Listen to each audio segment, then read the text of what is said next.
bom ter a sua companhia mais uma vez para o nosso encontro com a palavra, o nosso estudo semanal da palavra de Deus. É muito interessante e eu não tenho dúvida de que o pecado é o maior obstáculo entre Deus e o homem. É o maior obstáculo que nós temos para um relacionamento perfeito com Deus. É sobre isso e muito mais que nós vamos estudar durante esse período agora. E eu estou aqui na companhia da Márcia, faz algum tempo que não gravamos juntas, né, Márcia? Para estudarmos a respeito do Evangelho, do pecado e a lei. Eu, como você já sabe, antes de iniciarmos o nosso estudo, nós sempre buscamos a orientação de Deus para compartilharmos a palavra com você. Então, eu vou pedir para a Márcia fazer essa oração inicial. Vamos orar? Grandioso Pai, obrigada pela certeza da Tua companhia. Obrigada também porque esse estudo vai esclarecer um pouquinho mais da Tua vontade para a nossa vida. Que o Teu Santo Espírito se faça presente e que possamos transmitir para as pessoas que estão nos vendo, nos ouvindo, aquilo que o Senhor deseja que cada um aplique em sua vida. Estamos aqui para cumprir a Tua missão. Fala conosco e usa-nos em nome de Jesus. Amém. Durante esse trimestre que iniciou em abril e vai até o final de junho, nós estamos estudando Crescendo em um Relacionamento com Deus. E o tópico desta semana, que já é a semana 9, estamos quase chegando no final do trimestre, Pecado, Evangelho e Lei. Cada semana nós temos um verso para memorizar e o de hoje diz o seguinte: Nunca me esquecerei dos seus preceitos, pois é por meio deles que me tens dado vida. Sou teu. Salva-me, pois eu busco os teus preceitos. Isso está escrito em Salmo 119, versos 93 e 94. Como eu já falei anteriormente, eu não tenho nenhuma dúvida de que o pecado, ele nos afasta de Deus. Ele atrapalha o nosso relacionamento próximo com Deus. E a Bíblia nos diz, através da sua palavra, quando nós lemos em Isaías, por exemplo, Isaías 59, verso 2, diz assim: Mas as vossas iniquidades fazem separação entre vós e o vosso Deus, e os vossos pecados encobrem o seu rosto de vós, para que vos não ouça. O pecado, ele não apenas nos separa do Senhor. O pecado fere, ele corrói e, por fim, ele destrói a nossa vida. Então, quando nós nos acostumamos com o pecado, nós nos aproximamos do perigo. Hoje é muito comum as pessoas acharem que está tudo normal, que você se acostumar com achar que aquilo que é errado está certo. E quando a gente tem essa proximidade com o pecado, a gente corre um risco muito grande. Até porque você deixa de ter a liberdade, por exemplo, de falar para uma pessoa que o pecado é pecado, de chamar o pecado pelo nome. Então a gente precisa ter muito cuidado com isso. E para que a gente tenha essa distância do pecado, a gente precisa estar próximo de Deus. Não há outro meio. Esse é o único caminho que nós encontramos para nos afastarmos do pecado. E quando nós estudamos, nessa semana, nós vamos estudar sobre o pecado, o Evangelho e a lei. Eu achei assim o estudo muito interessante. Eu falei, só que na introdução a gente já poderia terminar a lição, né, Márcia? Porque é uma lição muito, muito empolgante. Mas eu acho que a gente poderia estudar mais detalhes e eu gostaria de ouvir a tua opinião a respeito desse assunto. O que nos afasta muito de Deus e nos aproxima do pecado, muitas vezes é aquilo que nós ouvimos. Aqui no comentário da lição, falando sobre alta crítica, o articulista fala no livro Olhando para o Alto. Os estudiosos da alta crítica põem-se no lugar de Deus e revisam a palavra de Deus, alterando-a ou endossando-a. Dessa forma, todas as nações são induzidas a beber do vinho da fornicação de Babilônia. Esses proponentes da alta crítica aceitaram as coisas de modo a adaptar-se às heresias populares destes últimos tempos. Se não podem subverter e distorcer a palavra de Deus, se não podem ajustá-la a práticas humanas, eles a despedaçam.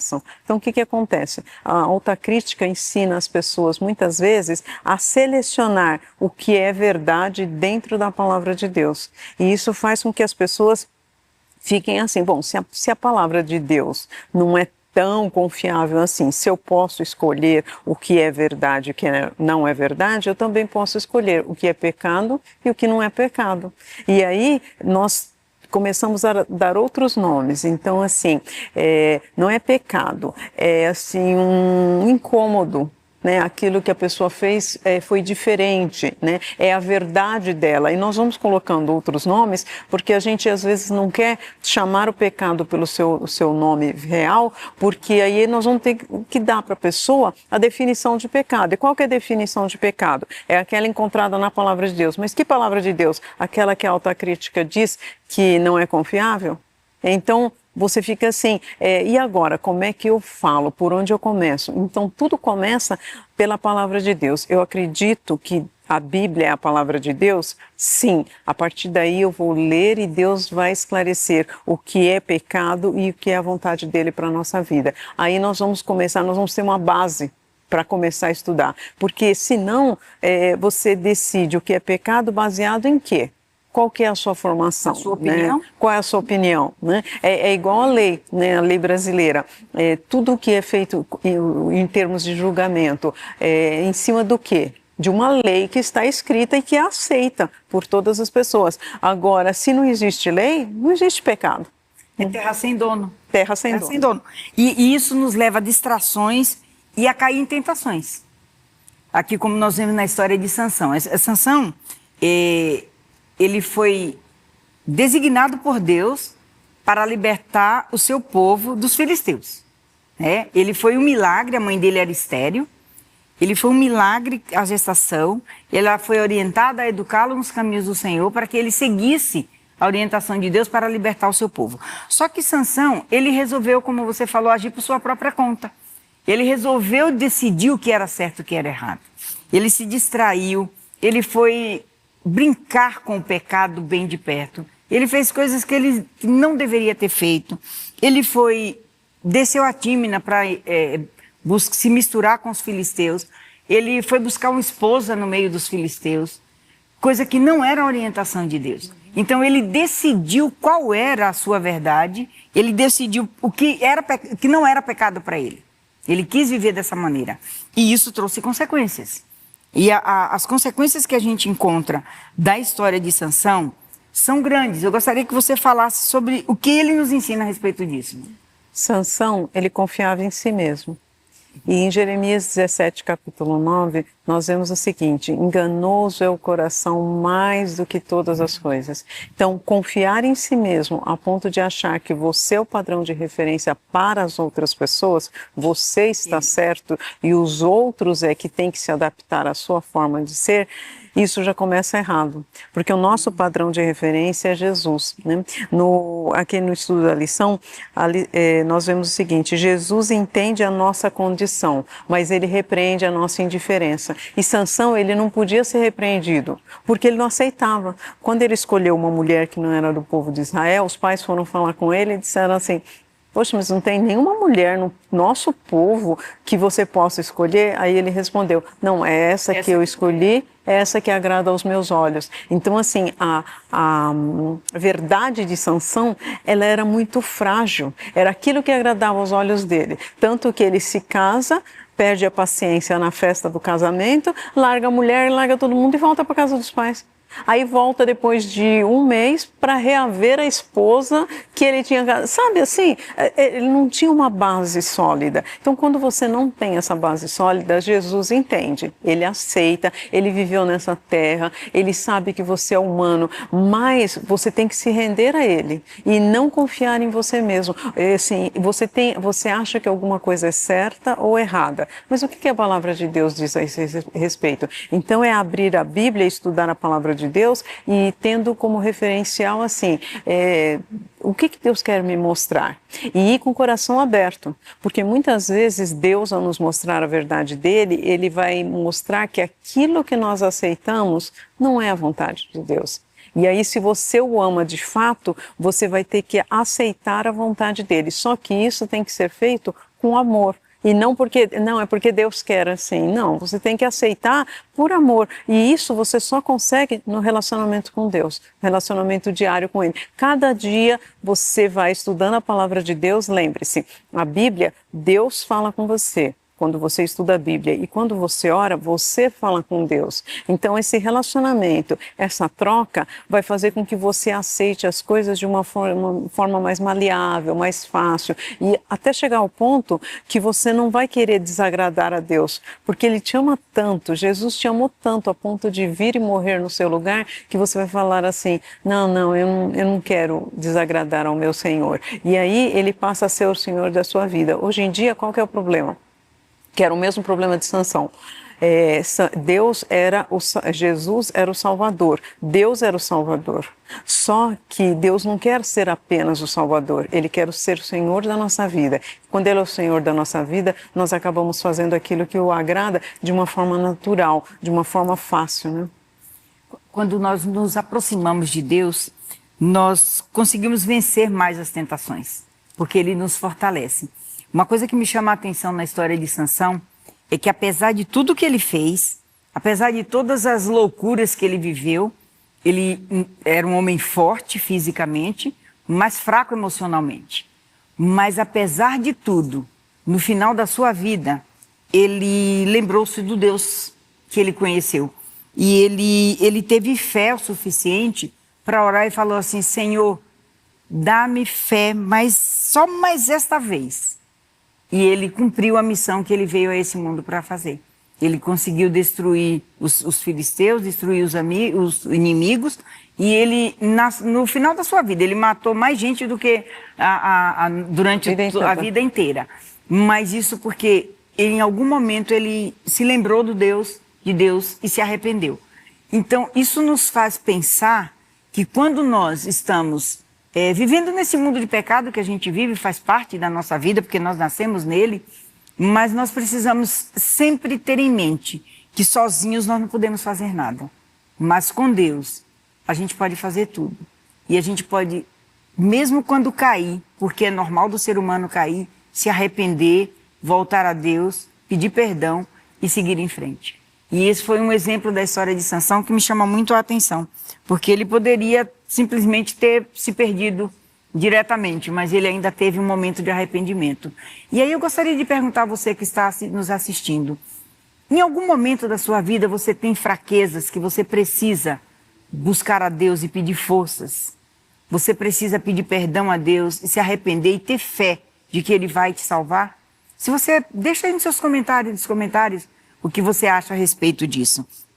Talvez você agora esteja enfrentando algum problema sério na sua vida. E esses problemas, muitas vezes, causam uma barreira no nosso relacionamento com Deus. Alguém escreveu há um tempo atrás uma frase que eu achei muito interessante, que no caminho da queda para o fundo do poço, Deus encheu de retorno. Então, não importa o local e o momento que você esteja da sua queda, se você acha que você está longe de Deus, é só voltar. Sabe? Não é fácil, mas é simples, né? Deus encheu de retorno e Ele está de braços abertos te aguardando. E a intenção de Deus é que você pegue esse retorno.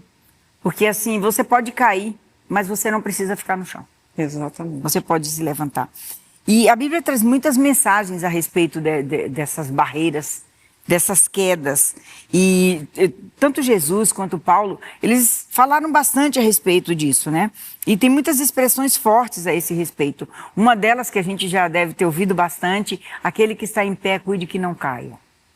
E quando você para pensar por esse lado, você fala, gente, é difícil a gente não cair.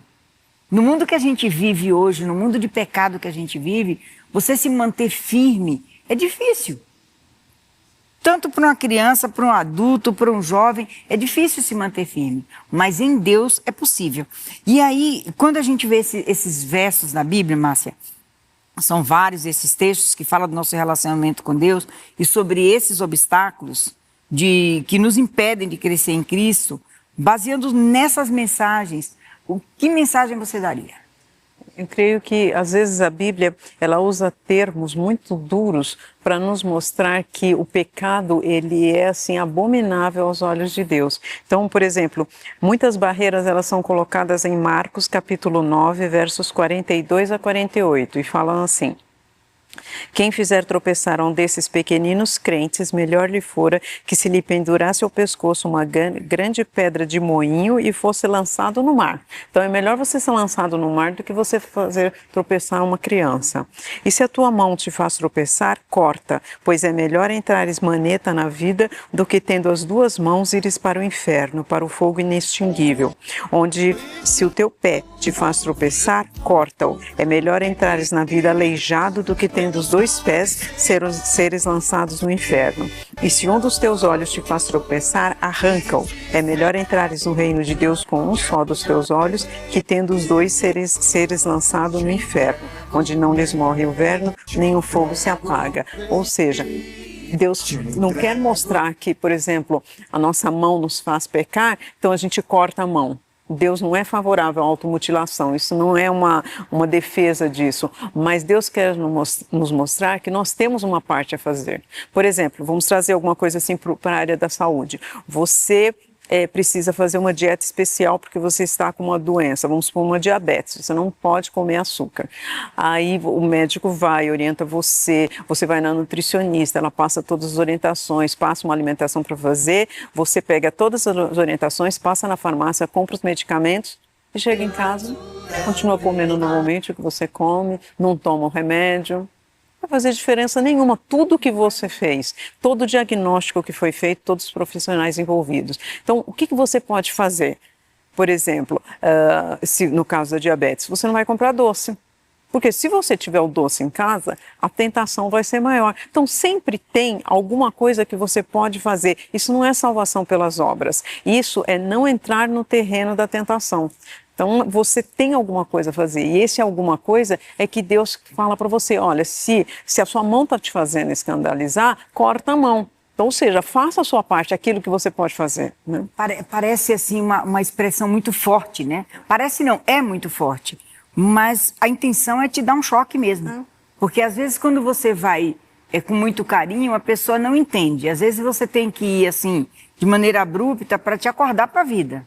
Olha, ou você vai fazer direitinho, ou você não vai viver. Para as pessoas levarem o assunto a sério. Porque Jesus estava levando aqui a sério. Quando ele fala assim, se a tua mão te faz pecar, corta, arranca o olho.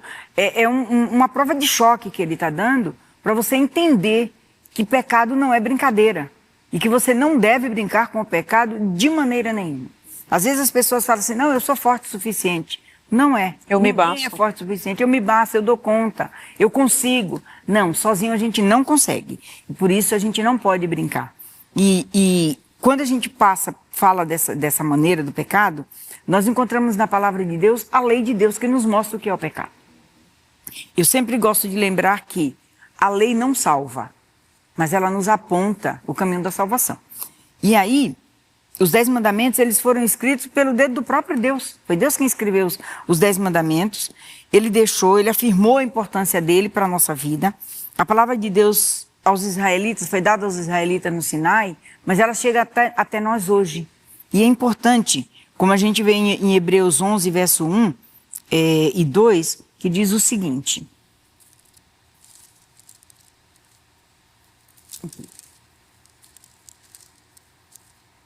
Hebreus 1, versos 1 e 2, diz o seguinte, olha. Havendo Deus outrora falado muitas vezes e de muitas maneiras aos pais pelos profetas, nesses últimos dias nos falou pelo Filho, a quem constituiu o herdeiro de todas as coisas, pelo qual também fez o universo. Ou seja, a palavra foi dada lá atrás, mas ela serve para a nossa vida hoje. E isso mostra que os relacionamentos que tem da lei, do nosso relacionamento com a lei de Deus, nos indica o caminho que nós devemos seguir. A lei nos mostra que nós devemos obedecer, que nós devemos ter um relacionamento próximo com Deus e com o próximo, com as pessoas que estão ao nosso redor. Então a gente precisa ter essa ligação para poder entender o relacionamento que nós temos com a lei de Deus. E eu te faço aqui uma pergunta. Quando você pensa na lei de Deus, você acredita que ela tira a sua liberdade ou ela lhe fortalece? E se ela tira a liberdade, o que pode fazer para ter uma melhor compreensão? Porque ao longo do tempo, o que as pessoas foram falando? Foram tirando o mérito da lei, digamos assim, e colocando que a lei é um fardo, que você não pode ser legalista, que você... Muito não. Muito não. A lei só diz não. O que você diz? O problema é que muitas vezes as pessoas encaram a lei de Deus como um fardo e não como um muro de proteção. Quando Deus fala, por exemplo, não matarás, né? Deus não está impedindo que você se delicie matando alguém, mas Ele está impedindo que a própria lei humana venha te castigar, venha privá-lo da sua liberdade. Quando Deus fala não furtarás, Ele quer manter o seu nome. Porque quando você é pego furtando, sabe, por mais que você tente imaginar a situação, eu lembro de uma situação em que uma colega contou de uma cidade pequena do interior, aquelas cidades que só tem 2 ruas, uma que sobe, uma que desce. E todo mundo conhece todo mundo. E o gerente da Caixa Econômica Federal, ele começou alguém ganhou na loteria, na loto, alguma coisa assim, e não retirou o dinheiro. Então o gerente começou a tirar uma parte daquele dinheiro e depois a pessoa foi presa, tal, mas quando a pessoa foi presa, todo mundo conhecia. Então a vergonha não era só para ele, era vergonha para a esposa, para os filhos. Então assim, aquilo que Deus já tinha falado antes, que era um muro de proteção que as pessoas às vezes encaram como um fardo, se ele não tivesse feito isso, ele não só não teria causado problemas para si próprio, como para a própria família, para os amigos, para as pessoas que conheciam ele. Então, muitas vezes as pessoas elas acham que a lei é um fardo por causa das circunstâncias em que estão envolvidas. Mas a lei de Deus ela é um reflexo do caráter do próprio Deus. Então, Deus nos dá as orientações que Ele dá para os anjos, para os mundos não caídos, a mesma orientação, para que todos nós possamos viver de uma forma feliz, de uma forma tranquila e de uma forma pacífica. E muitas vezes as pessoas usam as circunstâncias para justificar a quebra da lei de Deus. Então, assim, aquilo que era uma situação que deveria ser vencida como um desafio, ela é usada como justificativa para a própria quebra da lei. E aí as pessoas se afastam de Deus. Então, assim, eu não vou à igreja aos sábados. Porque eu não vou? Porque eu preciso trabalhar, porque a minha família depende do meu trabalho. Então, ela acaba usando isso como justificativa porque ela ou não se aprimorou de uma forma adequada para o trabalho, ou muitas vezes porque ela gosta daquilo que ela faz. Então, ela acaba se afastando de Deus porque entre a opinião dela e a vontade dela e a vontade de Deus, ela acha que a vontade de Deus ela deve ser inferior à dela. E muitas vezes também é a falta de confiança. Se eu preciso transgredir a lei de Deus porque eu sou responsável, sei lá, por uma obra, por um sustento de uma família, mas será que se eu confiar em Deus, Deus não vai me dar muito mais do que aquilo que eu obteria de uma forma que transgrediria a sua lei?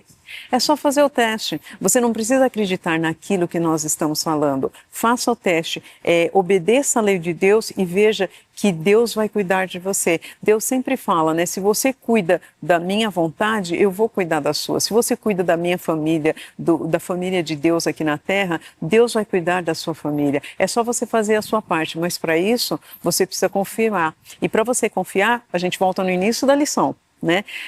Como é que está o seu relacionamento com Deus? Sabe? Você está estudando a Bíblia, onde Deus fala com você e depois você responde orando? Como que está esse relacionamento? Porque se você não conhece a pessoa, você não confia. Não tem como confiar. E se você não confia em Deus, não tem como você guardar a sua lei. Não tem. E é interessante aqui, quando nos 10 mandamentos, Jesus afirmou assim, ame o Senhor, seu Deus, de todo o seu coração, toda a sua alma, todo o seu entendimento. E o segundo semelhante a este é, ame ao seu próximo como a você mesmo. Mas ele acrescentou, desses 2 mandamentos dependem toda a lei e os profetas. Então, Jesus cumpriu a lei. E ele veio aqui para nos deixar o exemplo. Talvez você entenda que a sua lei está valendo e está tudo certo. Mas não é isso que a Bíblia nos diz. A Bíblia nos ensina que nós devemos obedecer a Deus e amar a Deus sobre todas as coisas. E todas? Todas. É todas. Todas é todas. Ele não fala assim, ame acima somente da sua comida. Ele fala, ame a Deus sobre todas as coisas. Então a gente precisa ter esse relacionamento próximo com Deus, precisa entender a mensagem para poder a gente viver a vida de acordo com a vontade dele. Por isso que existe a lei e aí existe o evangelho. Como eu falei anteriormente, a lei não salva, mas a lei nos aponta A lei nos mostra, nos condena, a lei nos mostra que nós estamos errados, ela não faz expiação, mas a lei aponta como um espelho. Ela é como se você, que usa óculos, tirasse a sua lente e você não enxerga bem. Eu sou um exemplo disso, eu durmo com óculos na mesinha de cabeceira. Quando eu levanto, eu ponho o óculos para enxergar o caminho de sair do quarto, porque eu vejo, mas não enxergo. Então, assim é a lei para nós.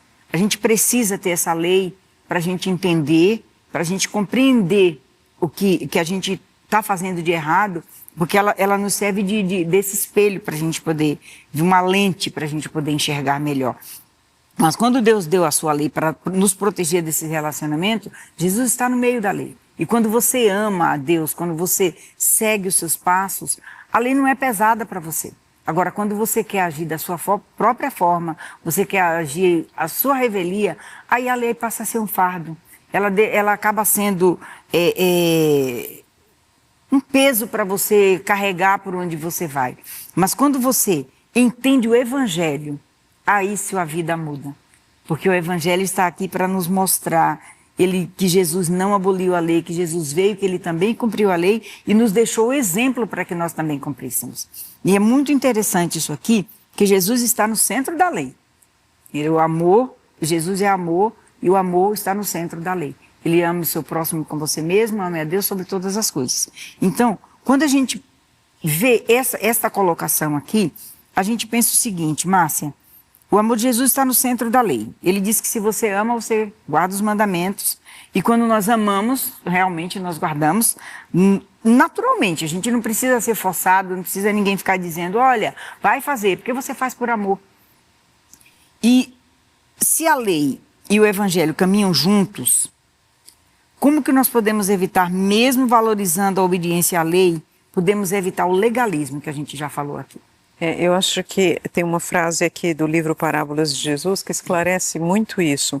A lei é o evangelho consolidado e o evangelho é a lei desdobrada. A lei é a raiz e o evangelho é a flor perfumosa e os frutos que produz. Ou seja, se você tem como base a lei de Deus, falar do Evangelho. O que é o Evangelho? As boas novas de que Jesus veio, morreu no meu lugar e eu tenho direito à salvação não por mérito algum meu e nem por guardar a lei, mas porque ele cumpriu a lei. E se ele cumpriu a lei, eu continuo cumprindo, sabendo que eu, humana, eu não consigo cumprir plenamente, perfeitamente, porque eu sou humana, eu falho. Voltamos no início da lição. Cair é humano, não é o que nós desejamos, mas infelizmente a nossa natureza humana, ela faz com que nós muitas vezes caiamos em pecado. Mas se eu tenho essa lei como um objetivo a ser seguido, aí quando eu vou falar das boas novas que são o Evangelho, eu cito Jesus, porque Jesus cumpriu a lei, ele estava no centro da lei, e esse cumprir não quer dizer que já que ele cumpriu, eu não preciso cumprir. Então vamos pensar, por exemplo, na lei de trânsito. Você está caminhando e para no semáforo vermelho, porque o vermelho você sabe que tem que parar. Na hora do verde, você sai andando. Aí eu que estou atrás, o semáforo ficou vermelho para mim. Aí eu não vou cumprir a lei porque você já cumpriu?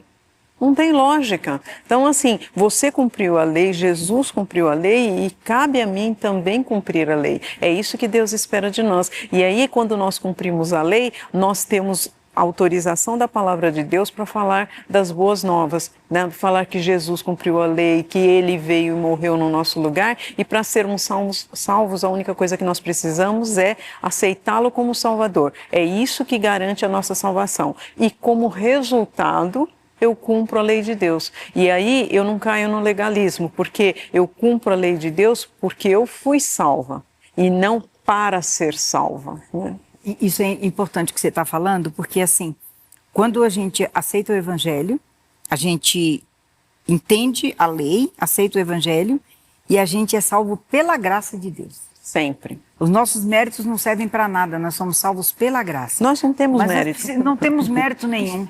O nosso mérito está na morte de Cristo. Ele morreu para nos salvar e isso é o que está escrito na palavra de Deus. É isso que o Evangelho nos diz, que nós precisamos seguir a vontade de Deus, aceitando o sacrifício que ele já fez por nós.